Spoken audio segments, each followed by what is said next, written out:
Good morning, everyone. I'm Jessica Brooks, the Educational Services Librarian at South Central Regional Library Council in Ithaca, New York. Welcome to the second webinar in the Practical Library Assessment Series from the NY3Rs Association. If you have any questions or comments during the talk today, you can type them into the question area of your command module, and there will be a couple of discussion periods built into today's presentation when we'll be answering questions. And now I would like to introduce Mary Carol Lindblom, the Executive Director of SCRLC. And Mary Carol will tell us more about this assessment series and introduce our speaker for today. So, good morning, Mary Carol. Hi, Jessica. Thank you.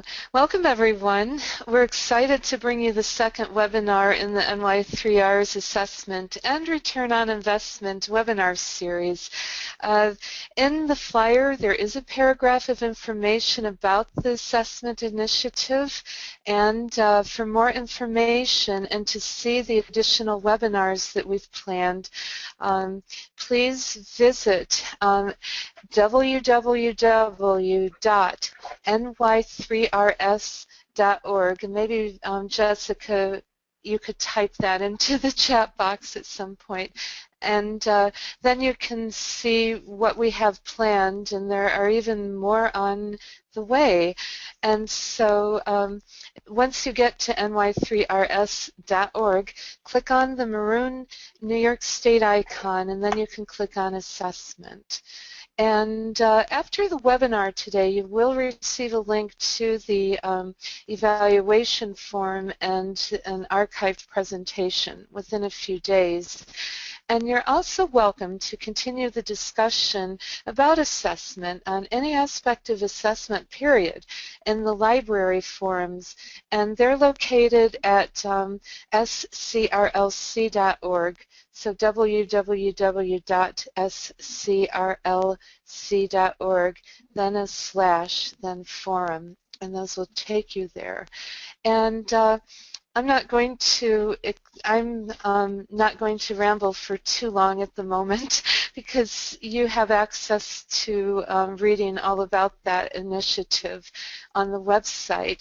And but I do want to heartily welcome Zsuzsa Kolte, who is the Director of Assessment and Communication at Cornell University Library. And you can read her biography in the flyer as well. So in the interest of time and without further ado, I am going to turn this over to Zsuzsa. Thank you, Mary Carol, for the introduction, and also thanks, Jessica, for setting this all up. I'm really excited to be talking to you all about one of my favorite topics, library assessment, and communicating the library's value within that. And I hope to make this a conversation with your questions and participation.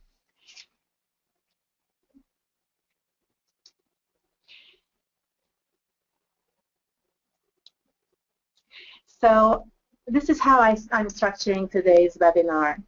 Part one will be focusing on a framework for gathering evidence for your library's value. And this is mostly the assessment part with some communication mixed in a little bit on the topic. And after that presentation, I'll pause for a discussion so you'll be able to ask questions and also contribute your own experience. And then part two will cover some important considerations about how to get your message out about this evidence. This will cover most of the communication component of the topic, with discussion section also at the end. So part one. First things first, I'd like to start by defining a couple of words that I'll be using a lot today, and also give you a little bit of a disclaimer about my perspective on the topic. So we will be talking a lot about value and impact. And a lot of times these words are used interchangeably, and I kind of do that sometimes also. But in general, value tends to be used for looking at things from the financial perspective, and impact is used to talk about the difference that the library makes in its users' lives or in the parent organization's goals. And here comes the disclosure. I'm not really your typical assessment librarian, nor am I your typical communication director. My position, being in charge of both assessing and promoting the library, has shaped my approach to both of these fields and made my approach different, I think, to both of them. Most of the time, the two functions mutually inform each other. Promotion needs spawn assessment projects, and assessment results in rich communication approaches. And I really can't take either one of my hats off when I'm looking at either one or the other. So part of this presentation, I will discuss how assessment and communication come together for us at Cornell about the issue of library impact and value.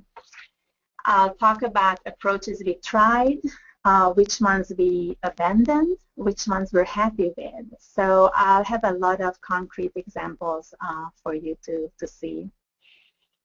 I know we have a wide range of libraries represented among the attendees today. My experience and examples are all from a very large academic library, which is where I work. But the presentation is going to be relevant to others also, because we will be talking about concepts that can be used in all library settings.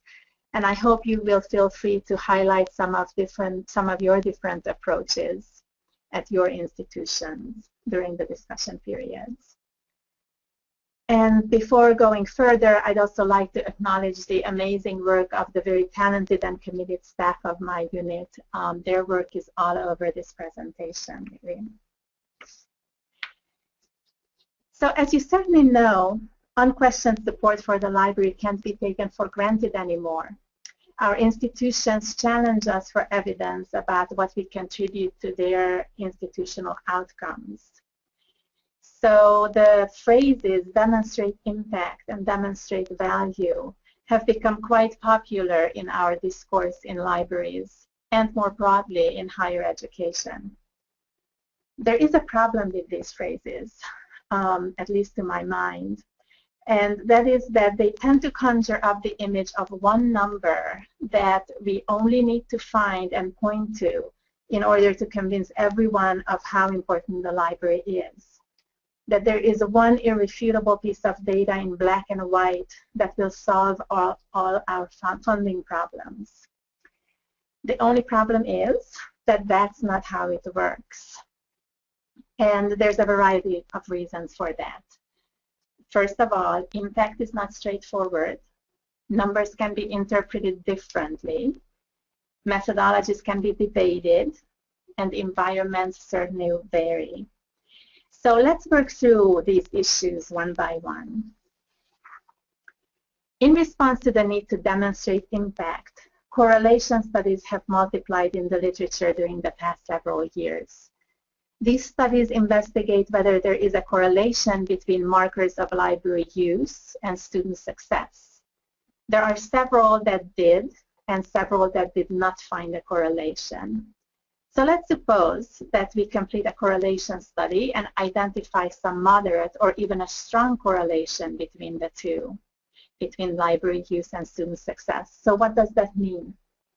As it turns out, this is certainly not irrefutable evidence, since interpretations can vary. There are so many possible variables that results can be easy to dismiss, and they can be hard to defend. Which one is cause? Which one is effect? Or they are both maybe markers of something else. For example, geeky and studious kids are more likely to use the library. They are also more likely to succeed academically. Or wealthier schools have better libraries, but they also have better student and teacher ratios, for example. Or they might also just be false correlations with no meaning whatsoever. So the basic truth is that correlation does not equal causation. Only controlled experiments can establish causality. So correlation really cannot demonstrate impact. If we wanted to do that the right way, we would have to run an experiment much like a drug trial, where we pre- and post-test both study participants and the control group. So one group that had library resources, services, and expertise to use during their studies, and then other that didn't. On a campus with students paying tuition and preparing for their future, this does not seem like a reasonable and ethical experiment to run. So what you see here is a piece of data from Cornell from 2014. We had 0.136 librarians per teaching faculty. As it turns out, this is the second lowest ratio in our peer group of 11 libraries. But what does that mean? One person's efficiency is another person's inadequate support and overstretched staff, or vice versa. And it's pretty predictable who will see it in which light based on their respective roles. This is another approach that we tried in 2009. If users had to pay for article downloads directly and without library licenses, all those charges would have added up to over $92.4 million for us, and this is based on 2014 data, 2013 data, I think. So this calculation is based on something called the market analogy method of cost-benefit analysis. It is used especially for public goods like libraries that are provided for free. The market value of equivalent services in the private sector is used to evaluate library services. So in this case, we take a number of all the Cornell downloads for chapters and articles from the counter-compliant vendors, because the others we really don't know how to quantify. We also take all the non-returnable interlibrary loans. So basically, all the numbers of articles and chapters that people got to through our licenses. And then we multiply that by a number that we think represents a market value for those resources. In this case, what we did was we used 50% of the Science Direct pay-per-view charges to attempt to average out comparable costs across multiple disciplines. The result is the number that you see on the slide, which is a nice big number. So in 2009, when we did it, we test drove this approach and found that it didn't convince the library skeptics. Instead, they were skeptical of the methodology. The kinds of things we heard back was things like, but that's not how much we are actually paying for this, therefore these are bogus numbers. Or, oh, but if users had to pay directly, they would be using it less, therefore these are bogus numbers. So we mothballed this approach in 2009. We might give it another try later on, but at that point it was a no-go for us. So although the one black and white number does not exist, still solid evidence is crucial. But so is building and maintaining trust and ongoing relationships with decision makers, opinion leaders, and stakeholders. It has to happen at multiple levels of the organization, not just administrators, but liaisons and other library staff also play an important role in this. To be effective, we do have to arm library staff with solid evidence that they can cite and use in their work with administrators, faculty, and students. And solid evidence should undergird all our communication efforts. What does that evidence look like? Instead of searching for that one magic number, we have been pursuing a different approach, reminiscent of a kaleidoscope. In our approach, evidence is made up of qualitative and quantitative bits, numbers and stories, metrics and quotes, like the beads in a kaleidoscope, that can be arranged and rearranged and rearranged into different pictures based on the current need. So let me start with a handful of examples of how these pictures might look. What do communication pieces look like that use data and evidence?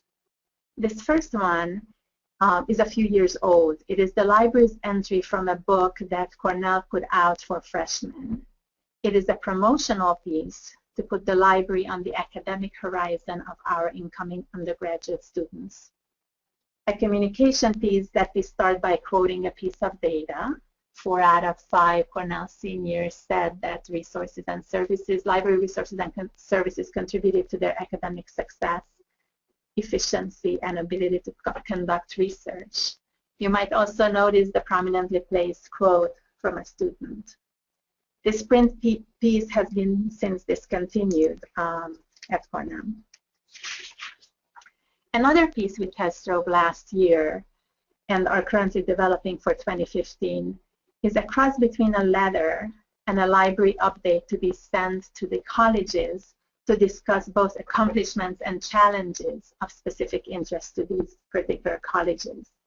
The narrative is mostly about the library mission and impediments to achieving it, but the sidebars are there to remind you readers of the library's impact and crucial role. Not all communication on behalf of the library is done by the library. A case in point is this slide. Our slide in national rankings in materials expenditures led to a faculty petition a few years ago calling for the return of the library to its position among the top 10 academic institutions in the Association of Research Libraries in terms of collection support. A full third of the faculty signed the petition, and it brought us a new fundraising campaign, some extra funding, and a heightened awareness among senior administrators of the importance of this issue. Here's a recent example. I met with Cornell tour leaders to give them up-to-date talking points and data to use for their tours. This is the handout that I gave them. And this outlines the 3 main points I wanted to emphasize. We have world-class collections, we help manage stress, and the library is a place to get work done. In this case, we're working with the tour leaders to present accurate evidence and high-priority messages to the ultimate audience, prospective students and their parents. And here's a fundraising piece. This was a case statement for our campaign for collections. That's the campaign that followed the faculty petition. It relies heavily on benchmarking data that compares the growth of our collections budget to other universities. That's the pile of pennies that you see there.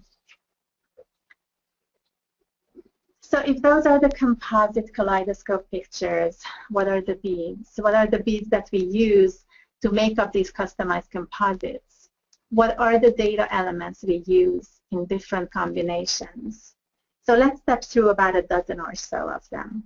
First up, major US research libraries like my own are very interested in the rankings of their programs.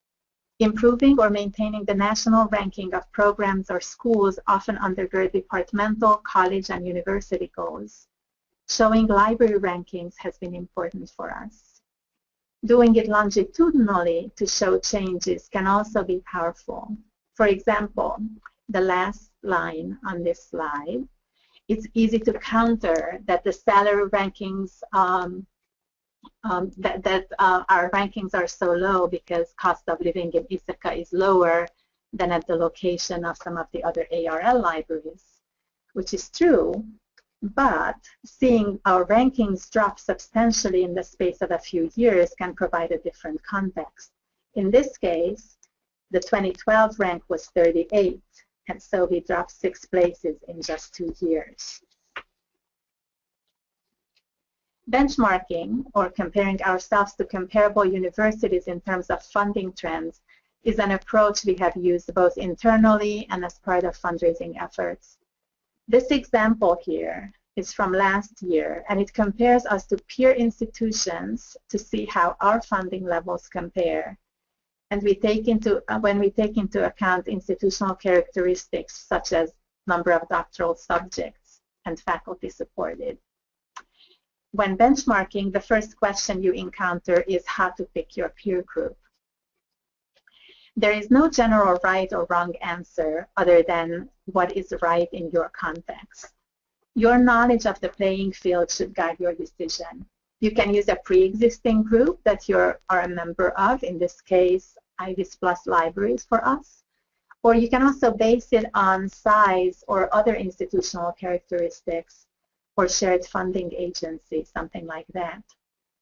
The other approach that this slide demonstrates is the ratio approach. We are a lot bigger than most IVs. So when looking at measures overall, we almost always come up close to the top. So to compensate for the different sizes, we employ the ratio method shown here. Total library expenditures per doctoral subject, for example. If there is no one objective measure of your impact on your users, one thing you can do is to ask people to give you their view on this.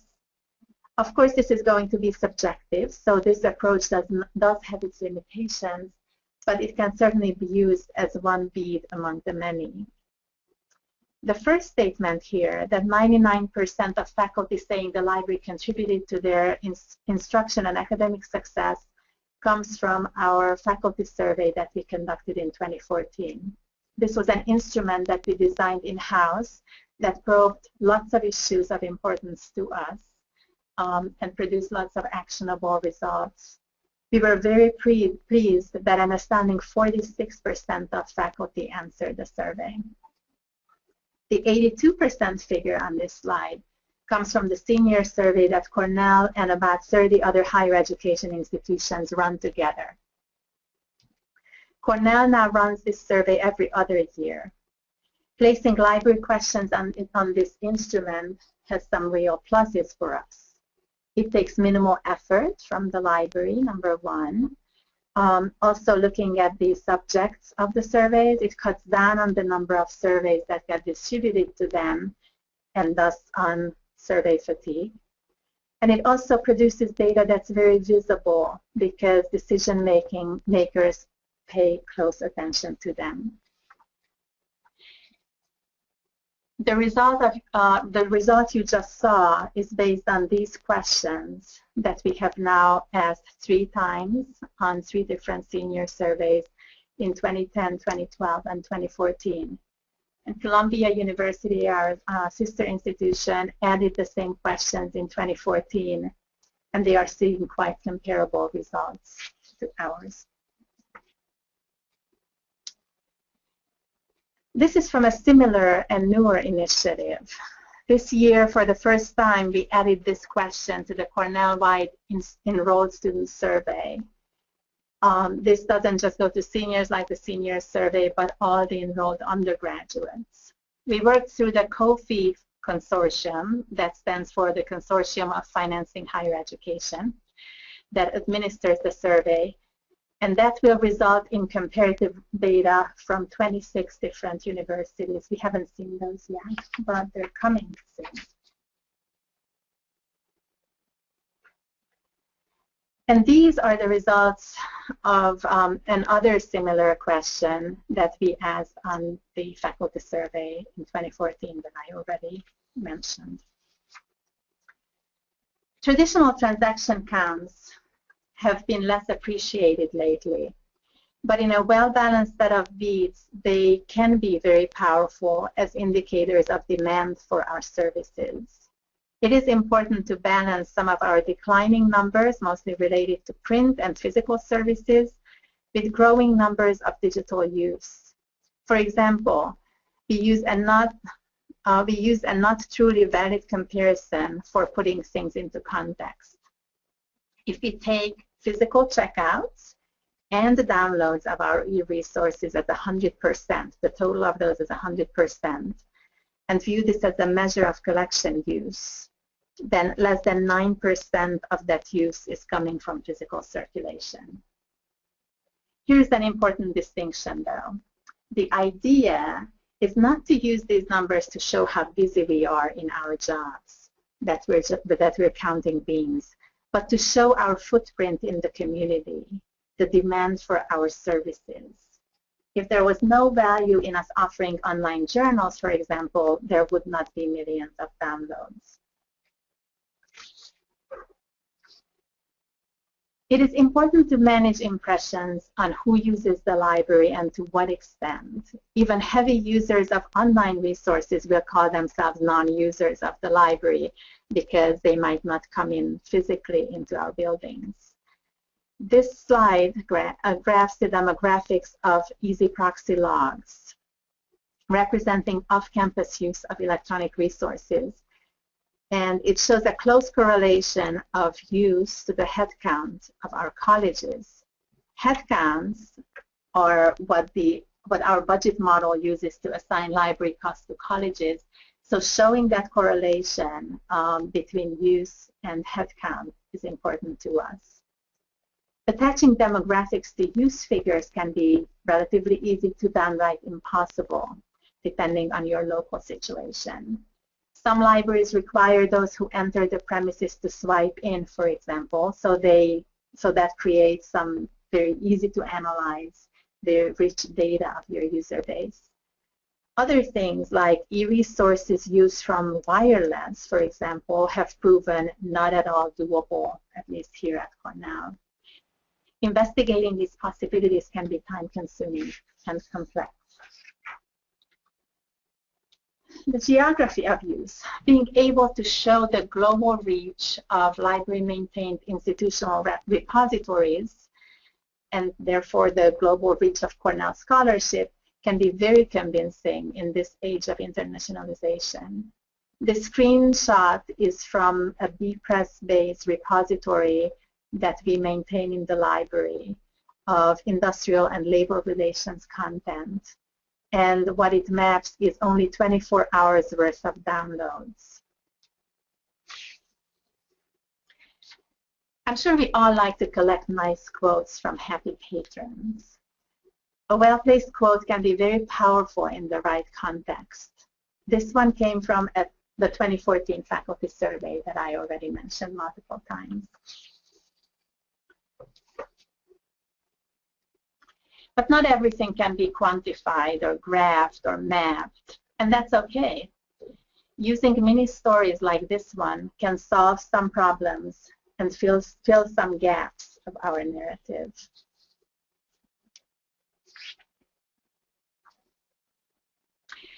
Obviously, we don't have all the answers on impact evidence. What we do have is a flexible approach that fits our environment. We demonstrate our value and impact through triangulation. We illustrate it in multiple and complementary ways. We provide evidence to our relationship building with our institution's decision makers and opinion leaders. A university measures itself by graduation rate, employment after graduation, but also by how much it advanced its students in critical thinking, citizenship, lifelong learning. The library is the same. We can say X% used our services, Y% benefited from our instruction and other services. But we also have a lot to do with our students' critical thinking, lifelong learning, citizenship, graduation, and employment rate. We are part of the whole, and so are you in your context.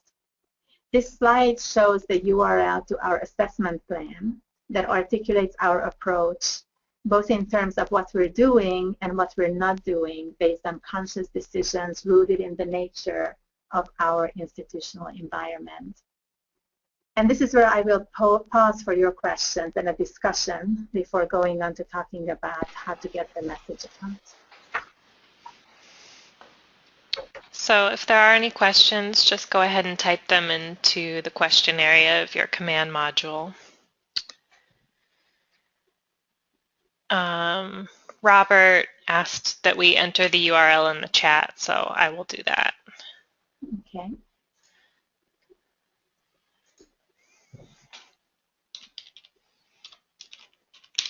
Any other questions? Or comments about what you're doing at your institution that's worked or didn't work. I always like those stories of failures as well, because that's really something that's easy to learn from.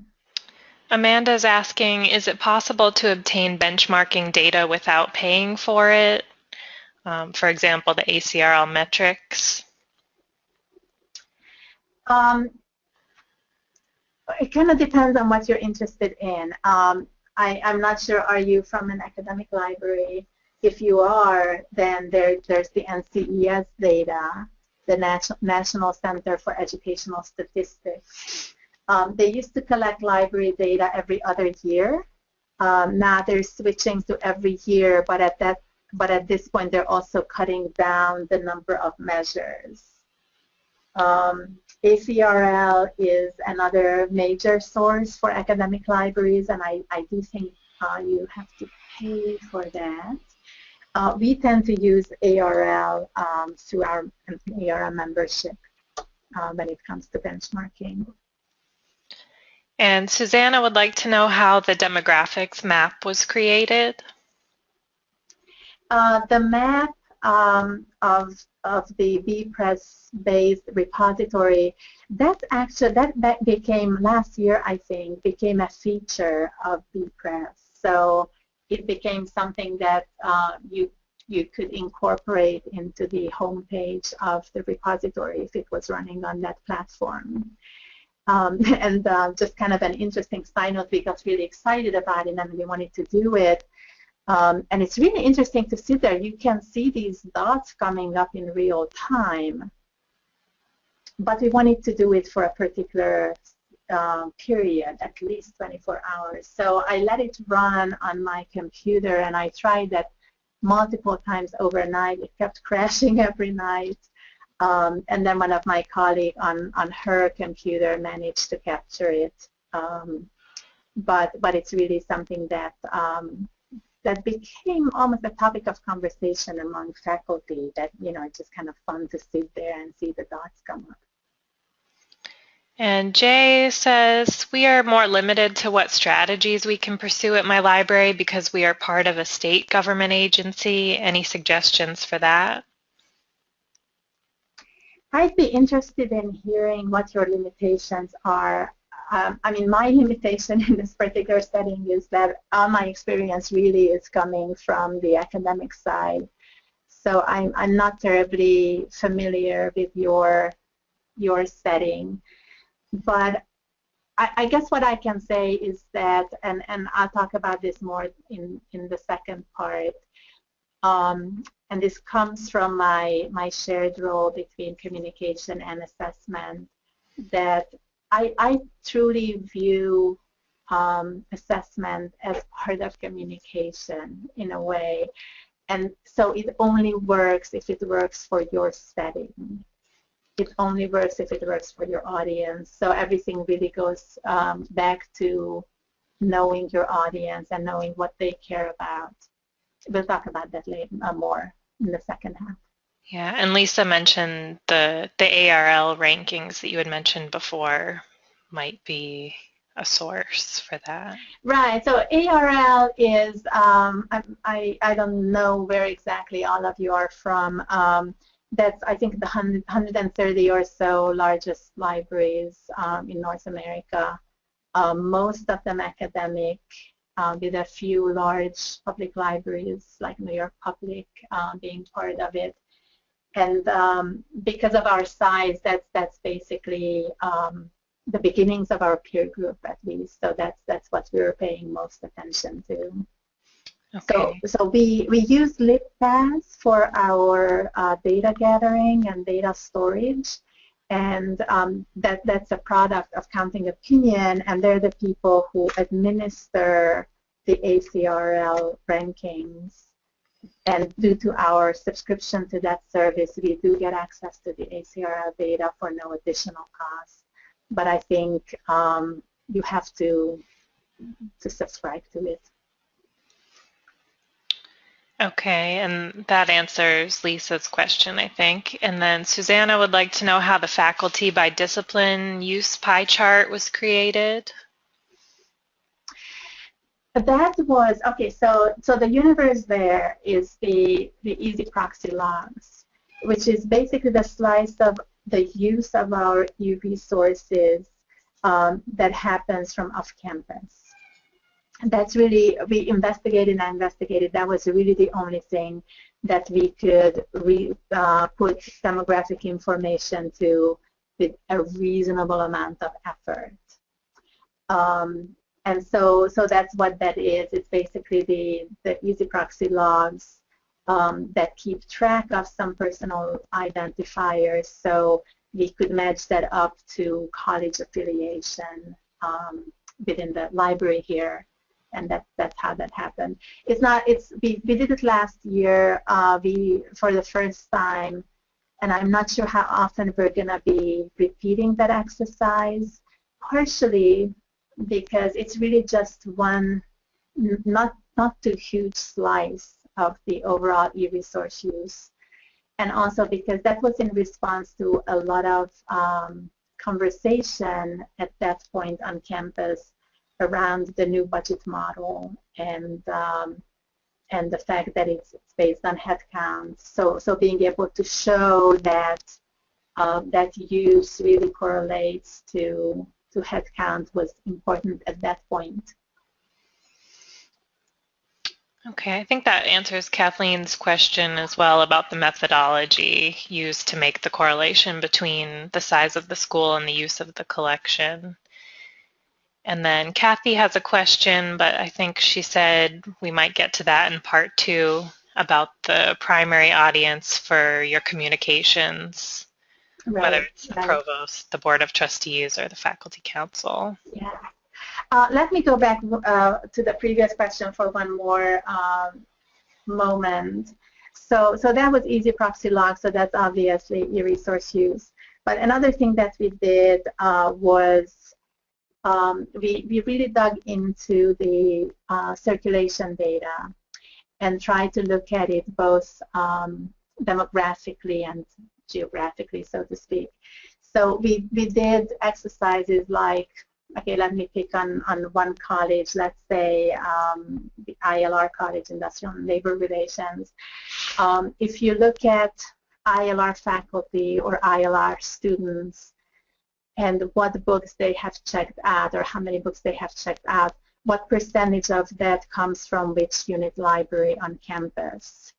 And then also the inverse of that, out of all the books that are checked out at ILR, what percentage was checked out to their own constituency versus everyone else on campus? That also kind of went a pretty long way towards advancing the conversations at that point on campus about funding, and because there was this perception that because we have unit libraries, that they are pretty much 100% overlap with the use from that particular college, which is really not the case. So it was important for us to be able to show that.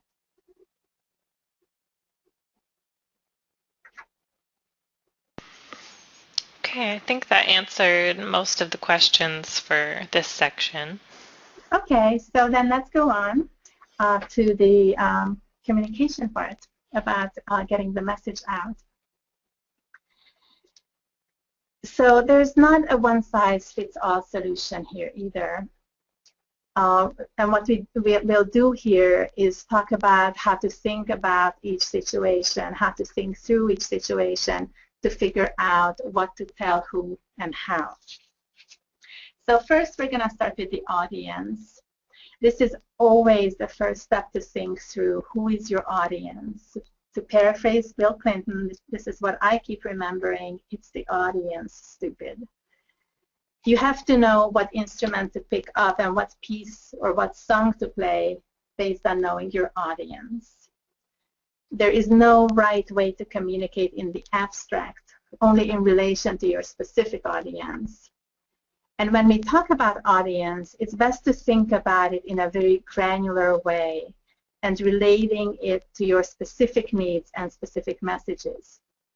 We always deal with multiple audiences at a time. For example, I want faculty to know about specific service, about deadlines for reserve requests.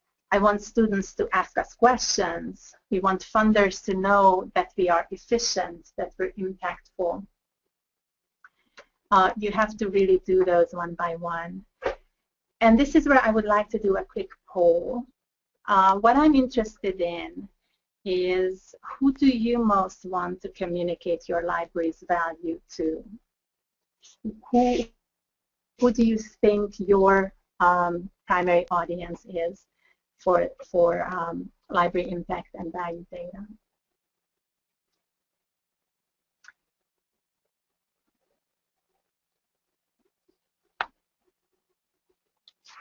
So Jessica, what do people need to do? They're answering right now, so we're up to 42% voting, and the voting is still in process. Oh, I see, I see.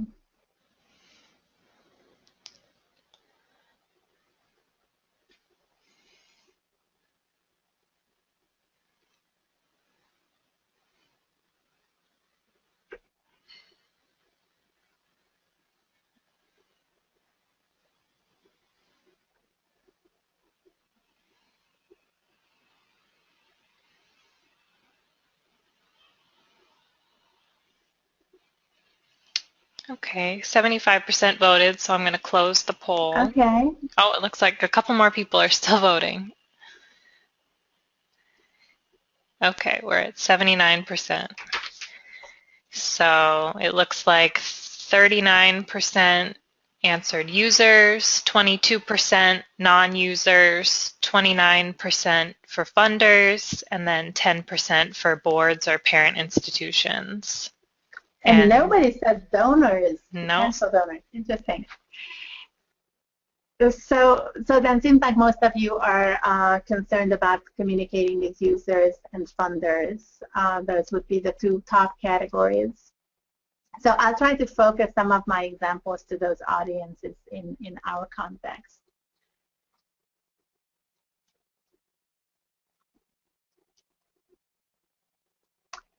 There we go. So let's step through the process of thinking through your audience. First of all, who are they?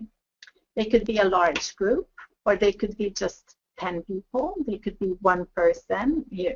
When you're answering funders, that could be a relatively small amount of people with those decision-making capabilities. Or maybe it's a mix of all of those.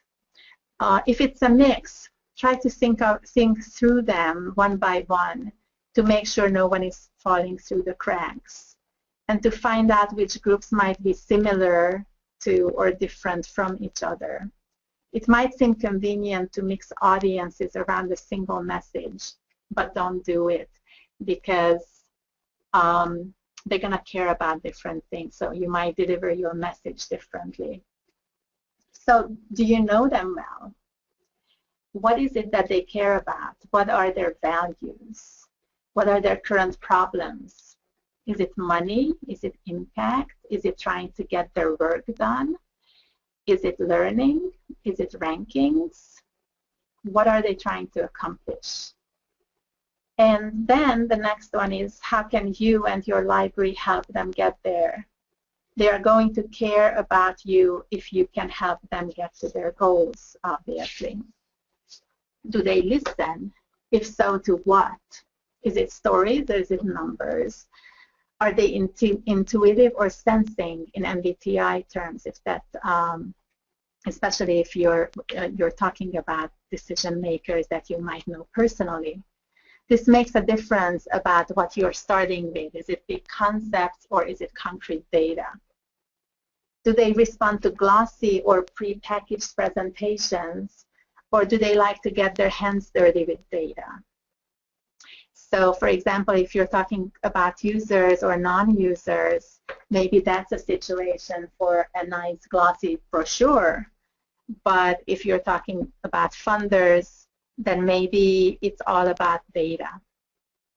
So for example, you can show, if you determine that your audience cares about ranking, you can show that as an infographic or a graph in a nice brochure, or you can print a table, a data table with lots of numbers, or we've done this also, you can email an Excel worksheet so that they can do their own what-if calculations.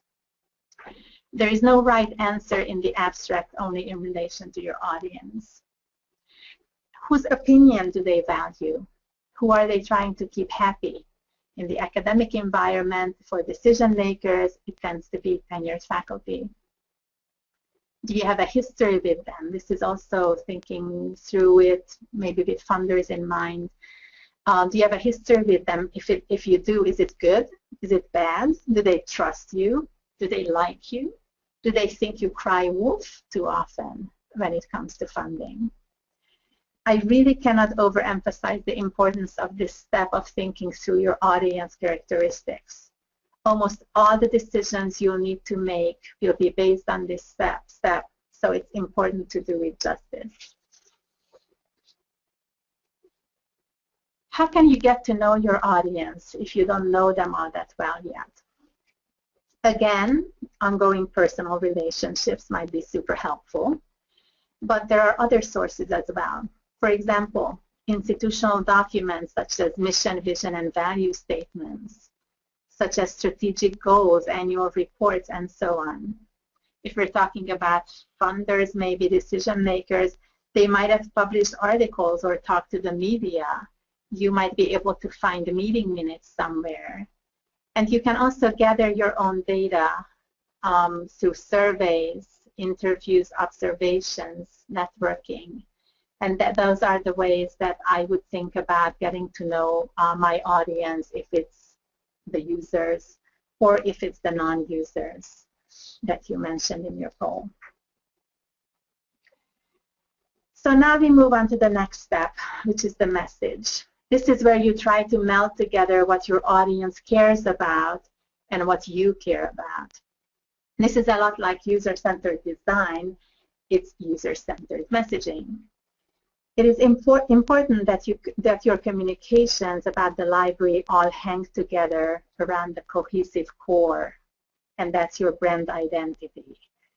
I'm not just talking about brand as in logos and visual cues, but a core and shared understanding of what your library is, not just what it does, but what it is. I'm going to recommend a book to you, Story Branding by Jim Signorelli. It's on the slide, because it helps think through brand identity.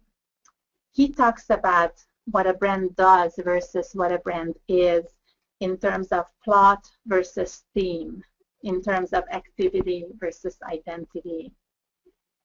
For us libraries, this differentiation between activity and identity is really important, because at least my institution, large academic libraries, really are almost everything to everyone.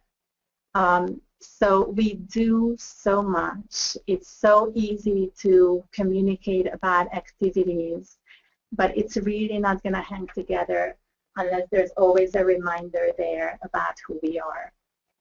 But for us libraries, brand identity has been a challenge with the breakneck changes in our profession during the past 20 or so years.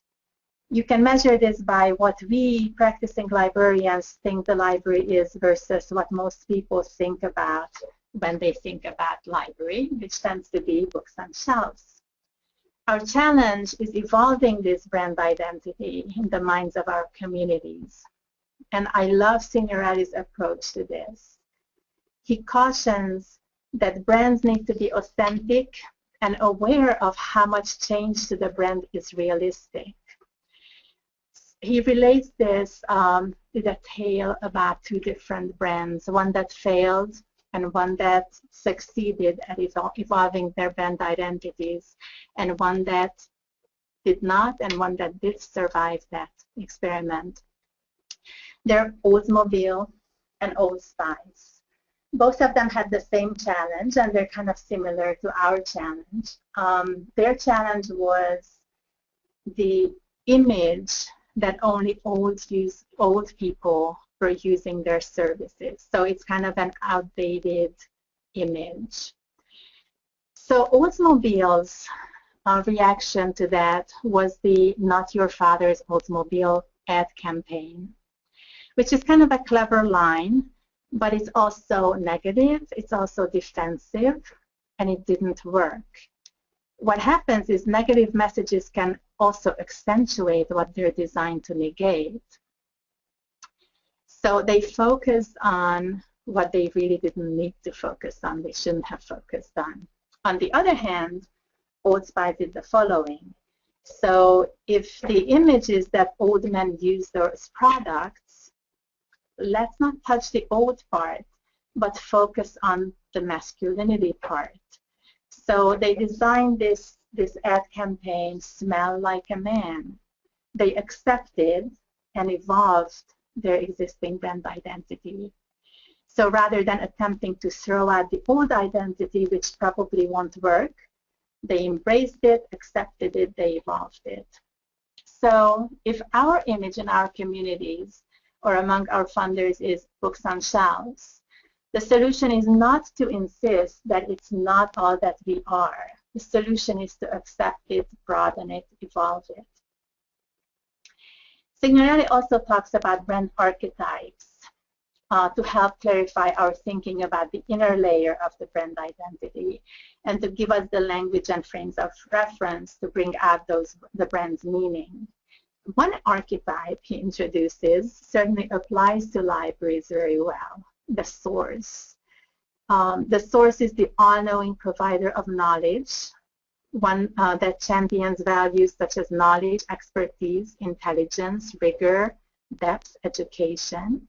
And some brands that exemplify this archetype are Bloomberg, Wall Street Journal, Harvard. They are looked upon for trusted advice and specialized expertise. Sounds a lot like libraries, right? So these concepts can help guide our own conversations about brand identity.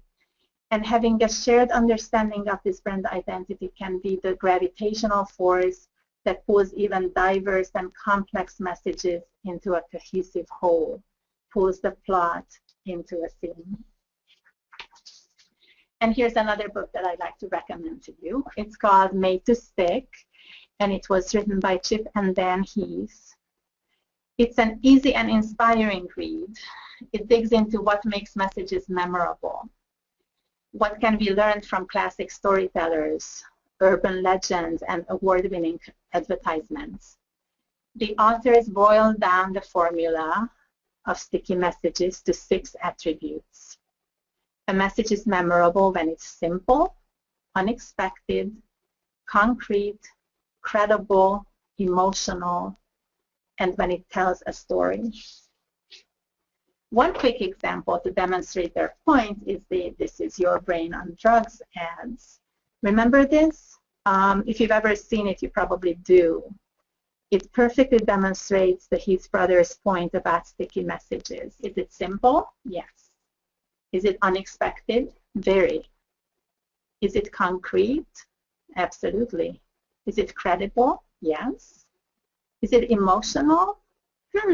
Strangely, I think it is. And does it tell a story? Yes, of course it does.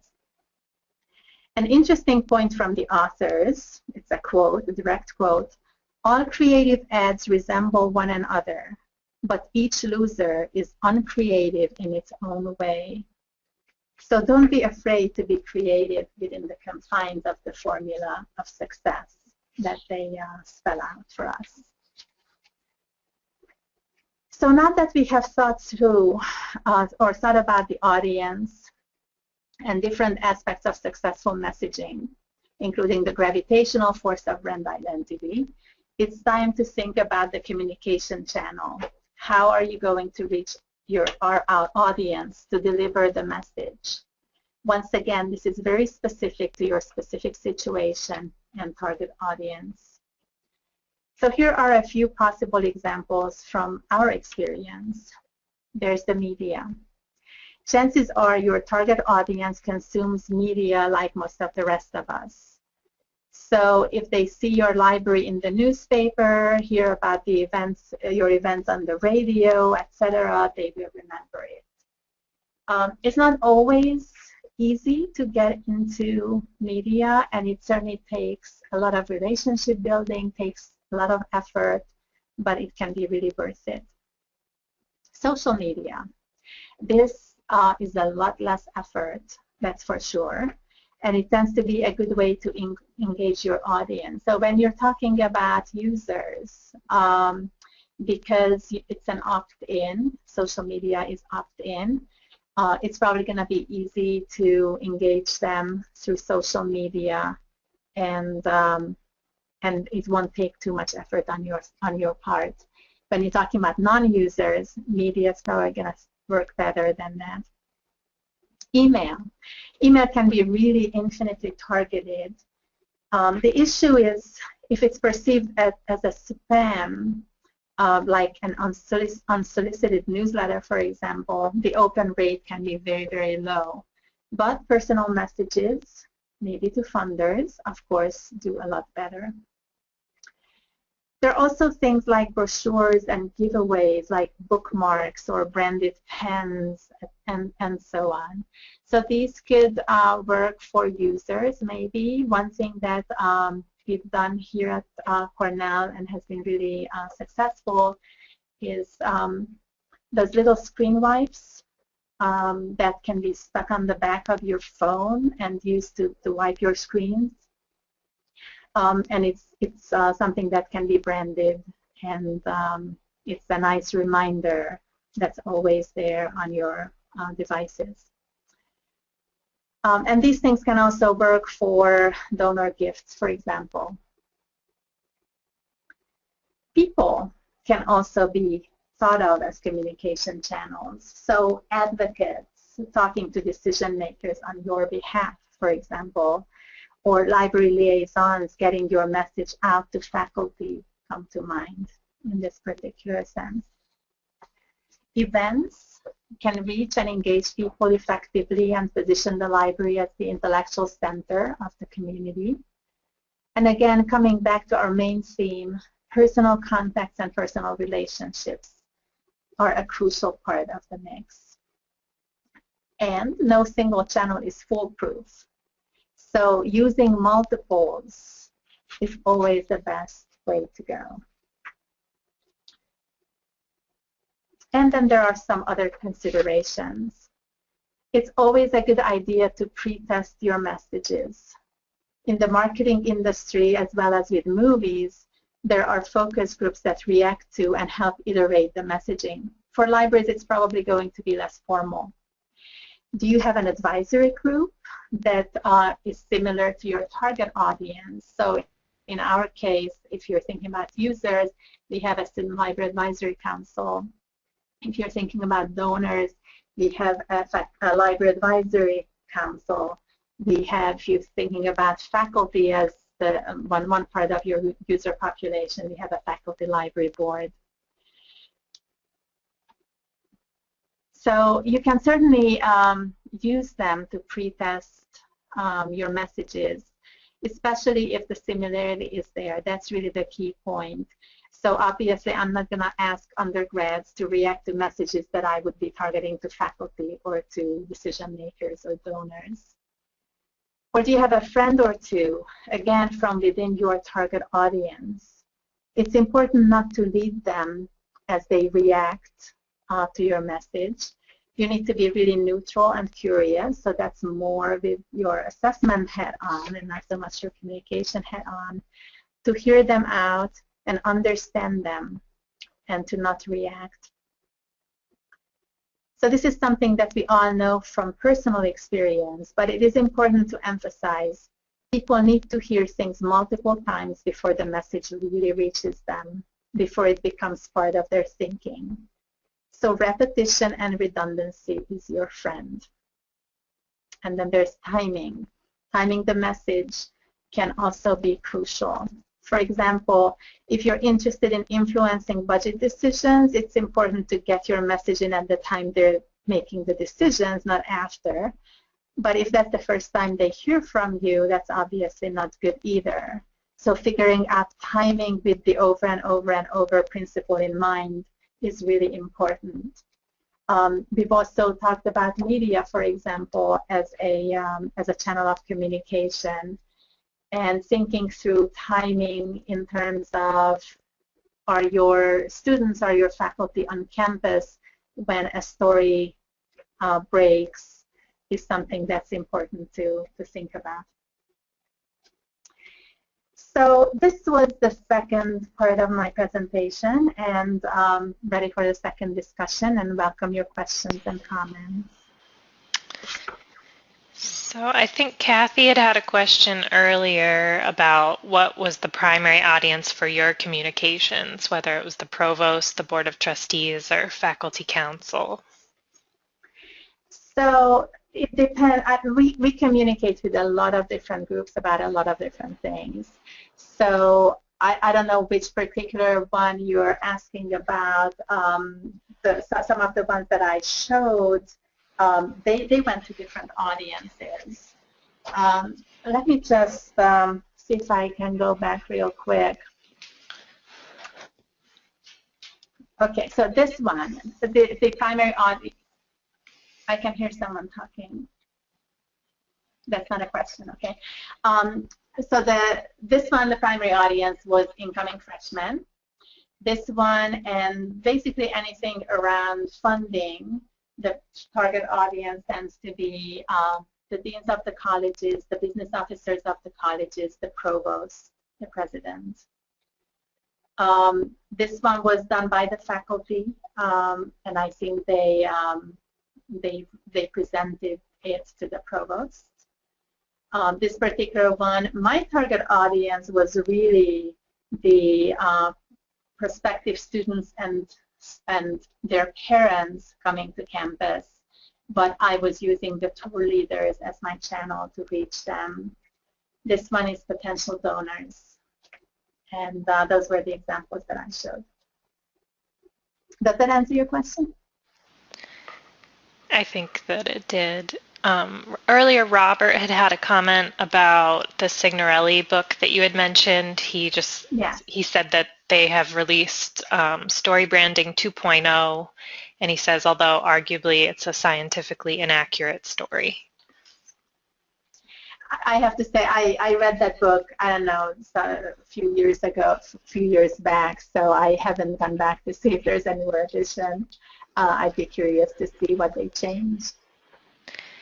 Amanda is asking, can repetition ever be a problem when people stop seeing your message? Do you recommend communicating the same messages in different formats to combat this? Oh, absolutely, absolutely. I think multiple ways of doing it, using multiple channels, is always the best way to go. You can't keep clobbering people with the same spam email, for example, and not have them get annoyed at you. And Kathy's asking, do you have a written communication plan or a written marketing plan? What we have is not your traditional written plan, communication plan. What we have is a spreadsheet that we use, and it's actually quite large and a little complex to look at first. But basically what we do is we represent all of our audiences and different segments within the audiences. If you want to envision a spreadsheet, those are our rows.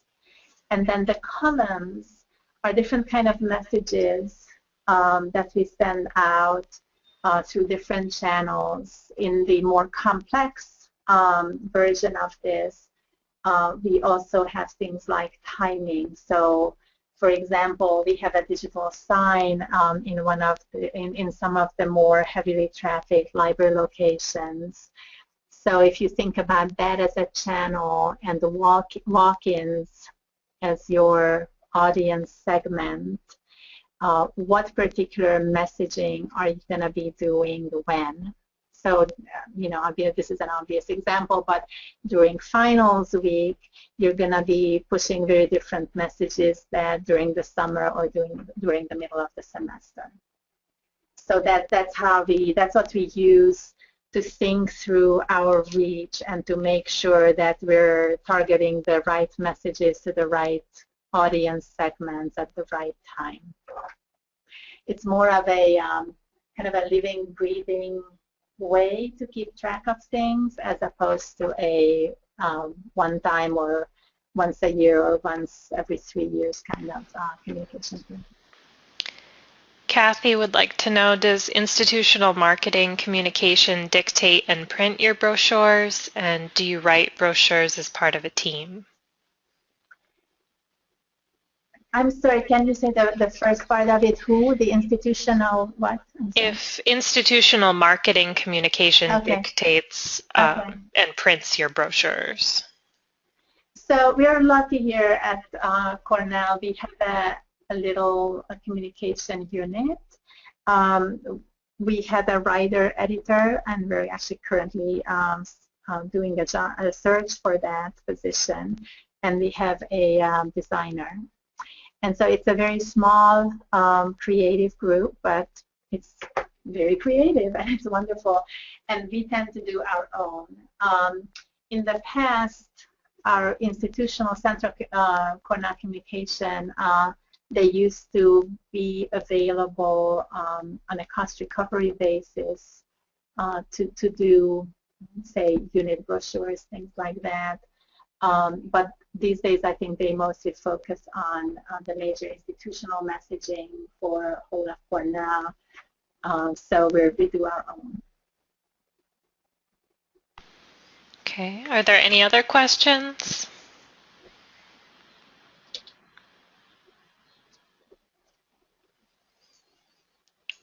Okay, I think that's it for part 2. Okay, so then let me just flip real quick back to my last one, because I'd like to encourage people to get in touch with me if you have any questions later or feedback for me or comments. I'd be very interested in hearing from you. And thank you so much for having me. Thanks, Shuja. And thanks everybody for joining us today. Yes, thank you so much, Susan. Thank you. And like Mary Carroll said earlier, we'll be sending out a follow-up survey for today's presentation, as well as a link to the recording and to the slides. And you are all welcome to join us for the next webinar in the series, which is Using Data for Peer Benchmarking and Best Practices with Bob Dugan on May 26th, again 10 to 11:15 a.m. Eastern Time.